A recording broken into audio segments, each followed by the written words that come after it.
కాలం మారుతోంది. మారుతున్న కాలంతో పాటే నేరాల తీరు మారుతోంది. పుస్తకాలతో కుస్తీ పట్టాల్సిన మైనర్లు సైతం మర్డర్లు చేసేస్తున్నారు. వైజాగ్ ఇప్పుడు క్రైమ్కి కేర్ ఆఫ్గా మారిపోయింది. సాగర నగరంలో దారుణాలు జరిగిపోతున్నాయి. చిన్నారుల నుంచి వృద్ధుల దాకా ఎవరిని వదలడం లేదు.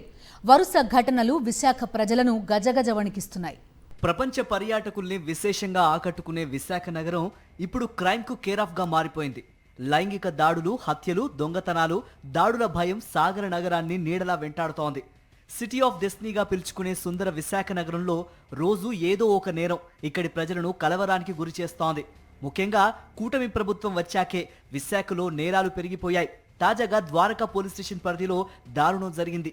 11 ఏళ్ల బాలికపై ఇద్దరు దుర్మార్గులు అఘాయిత్యానికి ఒడిగట్టారు. మాటలు సరిగ్గా మాట్లాడలేని బాలిక అమాయకత్వాన్ని ఆసరాగా చేసుకుని దారుణానికి తెగబడ్డారు. జరిగిన ఘోరాన్ని బాధిత బాలిక తల్లిదండ్రులకు చెప్పటం, వెంటనే వారు పోలీసులకు ఫిర్యాదు చేయడంతో ఈ కీచక పర్వం వెలుగులోకి వచ్చింది. ఘటనా స్థలానికి వెళ్లిన ద్వారకా పోలీసులు మద్యం మత్తులో ఉన్న ఇద్దరు నిందితులను అదుపులోకి తీసుకున్నారు. నిందితులిద్దరూ మైనర్లేనని పోలీసుల విచారణలో తేలింది. ఈ ఒక్క ఘటనే కాదు, ఇటీవల చిన్నారులపై అత్యాచారాలు, హత్యలు ఎక్కువయ్యాయి.